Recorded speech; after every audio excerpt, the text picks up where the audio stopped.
O ito, sa mga hilig magluto. Panoorin natin itong pagluluto ni ate. Mga may matutunan tayo.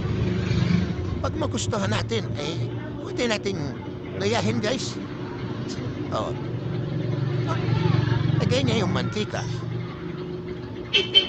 Grabe mantika. Ano pa yan ang style ang luto nito?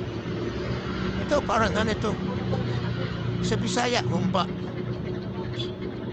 Yan yung style yung malaking hiwa. Ganyan magluto ng humba, guys, sa mga... Sa Bisaya. Daming, ano? Asukal niyo, guys. Oh, yeah. Para magluluto lang ng banana cake. Ito, nauna. Dami na sukal ang tamis.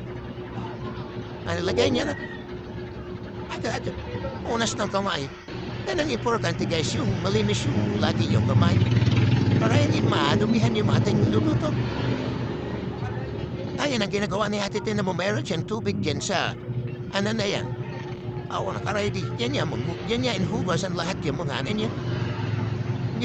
Yung lahat ng sangkap niya. And sili. Daming sili. Grabe. Parang hindi na tayo makakain ito. Sigurado, supuso pa nga naman ito pag kumain ito ang kumain ito. Anay, sili na naman. Yung sili na ano, dinoro. Di pa napansin ito dun sa daming sili na rin. Sa bata ito guys, isa ibang bansa. Mas mahilig sila sa sili. Isa sa atin, ubawan, siyempre, samsong muna, hugas. Samsung muna, hugas. Ay humba talagang style kasi yung mga balat guys sinasama. Ganyan sa parke ng Bisaya. Sinasama yung balat. O ito, sili na naman. Sus kadaming sili.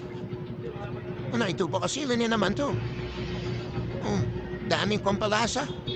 Sige, ilagay mo na yung lahat niya. Alta. Ano pa? Meron pa. Apa, wala na pala eh. Unas kamay. Para hindi madumihan. Yun na, ay sinapon niya pero... Ay, tinamad ng toyo si Ate. Tinamad ng tumayo kasi siyempre tatayo ka pa nandiyan din lang naman may tubig na. Diyan sa harapan mo, hugas na naman yung ano. So pagka mamaya, idedagtag mo na naman yan sa lona yan. Pero ako, what? Ayan ako, pinaluto na. Pero hindi naman natin sinisiraan ito guys. Comment lang tayo, nagkaano lang tayo. Komento lang tayo si Bente.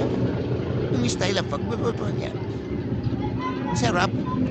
Siyempre, una mo patikimin yung asawa mo. Ngayon magmahal si ate. Tingnan mo, siya